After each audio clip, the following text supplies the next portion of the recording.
जिस ईरान की जनता और आम लोगों ने हजारों लोगं की कुर्बानियां दी इस्लामिक शासन के लिए 1979 में, आज वही ईरान उसी इस्लामिक शासन के खिलाफ सड़कों पर है। ईरान के आंतरिक मामले में अमेरिका ये कह रहा है कि हम ध्यान देकर देख रहे हैं। अमेरिका क्या वाकई में ईरान के लोगों की सलामती चाहता है?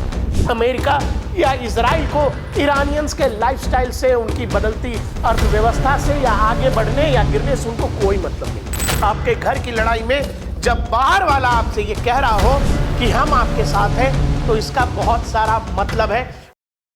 दर्शकों, मिडिल ईस्ट में तेल बहुत है और जहां तेल हो वहां आग लगाना बेहद आसान काम है। मेरे पीछे जिन दो लोगों की तस्वीर है, डोनाल्ड ट्रंप और अल खामनेई, आपको पता है कि ईरान के अंदर प्रदर्शन हो रहे हैं, प्रोटेस्ट हो रहा है। और ये प्रोटेस्ट किस लिए हो रहा है?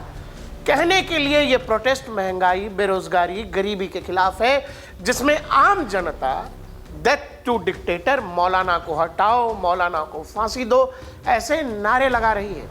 आम जनता तेहरान से लेकर इस्फहान तक सड़कों पर यह नारे लगा रही है कि अब मौलाना नहीं चाहिए। यानी वो इस्लामिक रिपब्लिक ईरान जिसने 1979 में इसी बात के लिए प्रोटेस्ट किया था कि ईरानी जनता यूरोप के नजदीक जा रही है, ईरानी जनता इस्लाम से विमुख हो रही है। जिस ईरान की जनता और आम लोगों ने हजारों लोगों की कुर्बानियां दी इस्लामिक शासन के लिए 1979 में, आज वही ईरान उसी इस्लामिक शासन के खिलाफ सड़कों पर है। आपको क्या लगता है कि दुनिया के किसी भी देश में ये प्रोटेस्ट, ये क्रांति या छात्र रिवॉल्यूशन, जिसको हम आप पत्रकारीय भाषा में कह देते हैं, ये सब क्या यूं ही हो जाता है? डोनाल्ड ट्रंप ने एक बात कही है। डोनाल्ड ट्रंप ने यह कहा है कि ईरान की सड़कों पर, ईरान में जो कुछ हो रहा है और ईरानी फोर्सेस यानी IRGC, ईरानी रेवोल्यूशनरी गार्ड्स जो आम लोगों पर गोलियां चला रहे हैं, अमेरिका ये चुपचाप नहीं देखेगा। ध्यान दीजिएगा, यह मामला ईरान के अंदर का है, यानी ईरान का आंतरिक मामला है। ईरान के आंतरिक मामले में अमेरिका ये कह रहा है कि हम ध्यान देकर देख रहे हैं कि कैसे IRGC के लोग, ईरान में जो लोग प्रोटेस्ट कर रहे हैं, निहत्थे लोगों पर गोलियां चला रहे हैं, अगर ये गोली चलानी बंद नहीं की तो अमेरिका इंटरफेयर करेगा। आप ये बात ध्यान रखिए कि अमेरिका और ईरान के संबंध कैसे हैं, ईरान को लेकर अमेरिका का पुराना पक्ष क्या रहा है, और अमेरिका क्या वाकई में ईरान के लोगों की सलामती चाहता है? क्या वाकई अमेरिका ये चाहता है या डोनाल्ड ट्रंप ये चाहते हैं कि ये जो लोग सड़कों पर महंगाई, गरीबी और बर्बाद होती ईरानी अर्थव्यवस्था के नारे लगा रहे हैं, जिसमें वो कह रहे हैं कि मौजूदा सरकार को हटाओ और वही वाली व्यवस्था और वही वाली सरकार वापस लाओ जिसको हमने 1979 में हटाया था? और डोनाल्ड ट्रंप कह रहे हैं कि इसमें हम आपके साथ हैं। आपके घर की लड़ाई में जब बाहर वाला आपसे ये कह रहा हो कि हम आपके साथ हैं, तो इसका बहुत सारा मतलब है और यही आपको समझने की जरूरत है। आखिर ईरान और भारत में क्या समानता है? ईरान का जो सिचुएशन है, ईरान के अंदर जो हो रहा है, क्या हमारे साथ करने की कोशिश की गई है या नहीं हुई है? भारत का मैप अगर आप देखें तो चारों तरफ देख लीजिए, वो चाहे बांग्लादेश हो, वो चाहे नेपाल हो, पाकिस्तान हो, इन सभी देशों की क्या हालत है। या फिर अगर आप म्यांमार देखें, आपको पता है म्यांमार में क्या हुआ, उसके बाद हाल फिलहाल बांग्लादेश का इंटरनल सिचुएशन क्या है, नेपाल का हाल फिलहाल सिचुएशन क्या था, जेनजी क्रांति, जिसको लोगों ने कहा हमारे यहां भी होना चाहिए, भारत में भी जेनजी क्रांति होनी चाहिए, भारत में भी बांग्लादेश जैसा कुछ होना चाहिए। और नीचे जब श्रीलंका जाएंगे, श्रीलंका में जो कुछ हुआ, लोगों ने कहा कि हमारे यहां भी प्रधानमंत्री और राष्ट्रपति भवन में इसी तरह से आम लोगों को, प्रदर्शनकारियों को घुस जाना चाहिए। अब आखिर हम भारत की चर्चा क्यों कर रहे थे? जब आप ईरान देखेंगे, ईरान के भी चारों तरफ देखेंगे, वो चाहे अफगानिस्तान हो, वो चाहे पाकिस्तान हो, वो चाहे इराक हो, या फिर ऊपर की तरफ जाएंगे सीरिया वगैरह, जब आप देखोगे, यहां पर सीरिया देखें, यहां लेबनान देखें, इन सभी जगहों पर अस्थिरता है, इन सभी जगहों पर केओस है। मतलब सरकार, प्रशासन, कानून नाम की कोई चीज नहीं है। आपको क्या लगता है कि इन सभी जगहों पर यूं ही कुछ भी कर दिया गया? आस पड़ोस जब आपके आग लगती है तो एक खतरा यह होता है कि वो आग आपके घर तक भी आ सकती है। अगर आप मजबूत हैं, अगर आप दूरदर्शी हैं, अगर आपके यहाँ नेतृत्व क्षमता बेहतरीन है, तो आपको उस आग से बचा लिया जाएगा, जैसा भारत में किया गया। लंबे वक्त से यह ट्राई किया जा रहा है कि किसी भी तरह से इंडियन डेमोक्रेसी को डिरेल कर दिया जाए। भारत की बढ़ती हुई आर्थिक शक्ति दुनिया के बहुत सारे देशों को, बहुत सारे लोगों को परेशान कर रही है। भारत की उभरती हुई ताकत, जिसमें भारत अपनी बात सामने से कर रहा है, सामने वाले की बात नहीं मान रहा है, ऑन टेबल निगोशिएट कर रहा है, ये बातें दुनिया के कुछ ताकतवर देशों को पसंद नहीं आ रही हैं। और यही कारण है कि वो चाहे बांग्लादेश हो या नेपाल हो, पाकिस्तान हो, इवन 2024 लोकसभा चुनाव के दौरान देश के प्रधानमंत्री ने कहा कि हमारे यहाँ के चुनावों को जो बाहरी शक्तियां प्रभावित करने की कोशिश कर रही हैं, ये ठीक नहीं है। ये सारी चीजें मैं आपसे इसीलिए बता रहा हूं क्योंकि किसी भी देश में, दर्शकों, आज के दौर में जो हम जी रहे हैं, इस दौर में कुछ भी खुद नहीं होता है, कुछ भी स्वतः स्फूर्त नहीं होता है। जिस बांग्लादेश में कहा गया कि छात्रों का आंदोलन है, शेख हसीना देश से निकल जाएंगी तो बांग्लादेश चांद पे चला जाएगा, वो बांग्लादेश आज भी हिंसा से ग्रस्त है। बांग्लादेश में आज भी हिंसा नहीं रुकी है। ईरान के चारों तरफ क्योस इसीलिए बार बार पैदा किया जाता है कि किसी भी तरह से अमेरिका और इजराइल को एक मौका मिले कि ईरान को उसके बढ़ती ताकत, उसके बढ़ते न्यूक्लियर प्रोग्राम, उसकी जो भी शक्ति है, उससे ईरान को विमुख कर दिया जाए। और इसके लिए सबसे आसान तरीका यही होता है, आंदोलन वाला रास्ता, जिसमें आपके लोग, आपके अपने नागरिक, अपनी ही सरकार, अपने ही देश के खिलाफ सड़कों पर होते हैं, आग लगा रहे होते हैं, दंगा कर रहे होते हैं, अपनी ही सरकार के, कहा जा रहा है डेथ टू मौलाना, सीधा कहा जा रहा उस खामनेई के लिए जिस खामनेई को इसी ईरानी लोगों ने अपने यहां सत्ता सौंपी थी, जो राज परिवार को निकाल फेंका था। और एक नई इस्लामिक क्रांति को जन्म देने वाली भीड़ आज उसी इस्लामिक क्रांति के खिलाफ है। तो सवाल यह है कि आखिर ईरान और अमेरिका का संकट क्या है। ईरान अगर न्यूक्लियर पावर हुआ, सबसे बड़ा चैलेंज यूरोपीय शक्तियों के लिए और अमेरिका के लिए यही है कि वो ये चाहते हैं कि ईरान कभी न्यूक्लियर पावर ना हो। ईरान अगर न्यूक्लियर पावर हुआ तो एक तो इस पूरे इलाके का क्षेत्रीय बैलेंस बिगड़ जाएगा, दूसरा सबसे बड़ा थ्रेट यहां इजराइल को, इजराइल के अस्तित्व को सीधा चैलेंज करता है कौन? ईरान करता है। दुनिया में देश बहुत सारे हैं, इस्लामिक 57 देश हैं, लेकिन जो लड़ाई असल में यूरोपीय शक्तियों और अमेरिका के खिलाफ कोई लड़ रहा है वो है ईरान। और अमेरिका को इन प्रोटेस्ट के बदले एक मौका मिल रहा है ईरान के आंतरिक मामलों में दखल देने को लेकर, ईरान को अस्थिर करने को लेकर। मैंने आपसे कहा कि कोई भी आंदोलन या इस तरह की क्रांति, ये भीड़ यूं ही सड़कों पर नहीं आती है, इसके पीछे विदेशी फंडिंग, सोच सब होता है।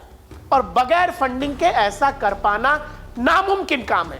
अगर आप पिछले साल की कुछ हेडलाइंस देखें जिसमें कहा गया historical successful strike on Iranian nuclear site was 15 years in the making. How bunker busters and B-2 stealth bombers struck at the heart of Iran nuclear program. 15 years of incredible work, the inside story of the mission of bomb Iran's nuclear sites. इन सब चीजों के पीछे जो कुछ भी Iran की सड़कों पर हो रहा है, ईरान के अंदर जो क्योस है, सबसे बड़ी दिक्कत यह है अमेरिका के लिए कि अगर खामनेई रहे और मौजूदा प्रशासन रहा तो वो ईरान का न्यूक्लियर प्रोग्राम नहीं रोकेंगे। ईरान का न्यूक्लियर प्रोग्राम कैसा है? ईरान यूरेनियम का इतना इनरिचमेंट कर चुका है कि वो जब चाहेगा न्यूक्लियर बॉम्ब बना सकता है। अमेरिका और मिडिल ईस्ट के कुछ देशों की, इजराइल की यही परेशानी है कि खामनेई रहेंगे, IRGC का नेतृत्व अगर मौजूदा इस्लामिक रूल के पास रहेगा तो वो किसी भी दिन न्यूक्लियर बॉम्ब बनाएंगे और वो न्यूक्लियर बॉम्ब सीधे सीधे अमेरिकी वर्चस्व, अमेरिकी अस्तित्व और अमेरिकी सुपरमेसी को चैलेंज होगा। वो किसी भी हाल में ईरान को न्यूक्लियर पावर नहीं होने देना चाहते और यही कारण है कि पिछले साल जून जुलाई में ईरान के न्यूक्लियर साइट्स पर B-2 बॉम्बर्स के जरिए हमला किया गया। लेकिन रिपोर्ट्स ये बताते हैं कि उस हमले से पहले ही ईरान ने अपना इनरिचमेंट वाला यूरेनियम जो है वो सुरक्षित कर लिया था। यानी ईरान अब भी उस पोजीशन में है जहां वो न्यूक्लियर बम बना सकता है। अब सवाल है कि डोनाल्ड ट्रंप ने उस दौरान कुछ बातें कही थी। वो बात क्या था जो आपको समझना पड़ेगा। उन्होंने कहा था कि we know exactly where the so called supreme leader is hiding. आपको यह भी पता है ईरान के अंदर तेहरान से लेकर इस्फहान तक इन सभी जगहों पर इजराइल की खुफिया एजेंसी मोसाद ने अलग अलग समय पर ऑपरेशंस चलाए। यानी ईरानी न्यूक्लियर प्रोग्राम में जितने भी साइंटिस्ट, जो टॉप मोस्ट साइंटिस्ट रहे, उनकी हत्या से लेकर IRGC के बेहतरीन कमांडर्स तक की हत्या हो, या फिर हमास से रिलेटेड जो भी राजनेता ईरान में या तेहरान में रहे, उनकी हत्या होती रही। आपको यह भी पता है कि जब पेजेश्कियन का शपथ ग्रहण था, उस दौरान हमास के बड़े नेता इस्माइल हानिया की तेहरान के बीचों बीच हत्या कर दी गई थी। यानी ईरान के अंदर मोसाद जब चाहे जहां चाहे वहां ऑपरेशन कंडक्ट कर सकता है। और इसी दौरान नेतन्याहू ने यह कहा था कि अगर ईरान अपना न्यूक्लियर प्रोग्राम नहीं रोकता है तो इजराइल जो सुप्रीम लीडर हैं यानी अल खामनेई, उनकी हत्या की भी सोच सकता है। और जैसे ही यह बात कही गई, ईरान में खलबली मच गई। और उसी दौरान यह सब कहा जा रहा था डोनाल्ड ट्रंप की तरफ से कि हमें पता है कि the so called supreme leader कहां छुपा हुआ है, लेकिन आप चिंतित न हो, हम आपको नहीं मारेंगे। B-2 बॉम्बर से जब स्ट्राइक की गई, उसके बाद जो रिटेलिएशन आता है ईरान की तरफ से, उस पर डोनाल्ड ट्रंप ने कहा कि भाई रिटेलिएट करोगे उसका कोई मतलब नहीं है, कोई भी मतलब नहीं है, तुमको सरेंडर करना पड़ेगा, अनकंडीशनल सरेंडर। इसके अलावा क्या कहा? Israel do not drop those bombs. उस दौरान एक रिपोर्ट आई थी जिसमें यह कहा गया कि इजराइल लगभग इस बात की तैयारी कर चुका था और उसे अल खामनेई के उस गुप्त जगह की सूचना थी जहां पर खामनेई छिपे हुए थे, और इजराइल उन्हें उस बंकर बस्टर बम से मारना चाह रहा था जिस बंकर बस्टर से उसने हिजबुल्लाह चीफ नसरुल्लाह को मारा था। और उसी दौरान का यह ट्वीट है जिसमें उन्होंने कहा था कि वो बम जो है वो मत गिराना, इसकी जानकारी मेरे पास है। डोनाल्ड ट्रंप के ये ट्वीट्स इसीलिए बताए आपको जा रहे हैं कि आखिर ईरान को लेकर, वो चाहे इजराइल हो या अमेरिका हो या ईरान का जो मौजूदा नेतृत्व यानी अल खामनेई का जो नेतृत्व है, वो कितनी परेशानी खड़ी करता है अमेरिका के लिए और इजराइल के लिए। अगर आप ईरान का मैप देखें, ईरान कहां कहां लड़ रहा है, आप जब देखेंगे तो आपका माथा ठंडा जाएगा, आप परेशान हो जाएंगे कि एक इस्लामिक मुल्क जो दुनिया के इस्लामिक देशों से भी कटा हुआ है, इसीलिए क्योंकि यह शिया बहुल देश है। दुनिया के 57 इस्लामिक देशों में से तमाम इस्लामिक देश इसको इसीलिए भी दुश्मन मानते हैं क्योंकि यहां बहुलता शियाओं की है। चारों तरफ से मुस्लिम देशों से घिरे होने के बावजूद भी ईरान अकेला है, और दुनिया भर के 57 मुस्लिम देशों में रहने वाले मुसलमान, चाहे ये कह लें death to Israel, death to America या डेथ टू नेतन्याहू, लेकिन ये लड़ाई अकेले ईरान ही लड़ रहा है।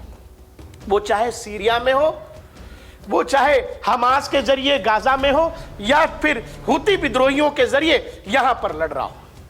हर जगह उन प्रॉक्सीज को, वो चाहे यमन के हुतीज हो या फिर गाजा का हमास हो या फिर जो नसरुल्लाह का गैंग था जिसमें उस गैंग को, हिजबुल्लाह को पैसा देना, रसद देना, ये सब ईरान करता है। यानी इन तमाम प्रॉक्सीज को, वो प्रॉक्सीज जो मिडिल ईस्ट के अंदर अमेरिकी सेना से लेकर इजराइल को निशाना बनाते हैं, वो ईरान के लिए ही लड़ते हैं। और यही परेशानी है अमेरिका और इजराइल की कि अगर ईरान अभी न्यूक्लियर पावर नहीं है तब तो ये सब कर रहा है, कल को अगर न्यूक्लियर पावर हो गया तो परेशानी अमेरिका के लिए और मिडिल ईस्ट में सबसे ज्यादा इजराइल के लिए परेशानी खड़ी हो जाएगी। दूसरा एक बड़ा संकट ईरान के लिए यह भी है कि सऊदी अरब जैसे देश, जो पड़ोसी देश हैं, मुस्लिम देश हैं, बावजूद ये नहीं चाहेंगे कि ईरान एक न्यूक्लियर पावर हो। पाकिस्तान जैसा देश नहीं चाहेगा कि ईरान एक न्यूक्लियर पावर बने। इसका एक कारण यह भी है कि ईरान एक शिया देश है। कुल मिलाकर बात यह है कि ईरान के अंदर मोसाद और डोनाल्ड ट्रंप यानी कि CIA अमेरिका, इन दोनों ने मिलकर एक नए ऑपरेशन की तैयारी कर ली है, और वो ऑपरेशन है तख्ता पलट, यानी खामनेई की सत्ता जा रही है।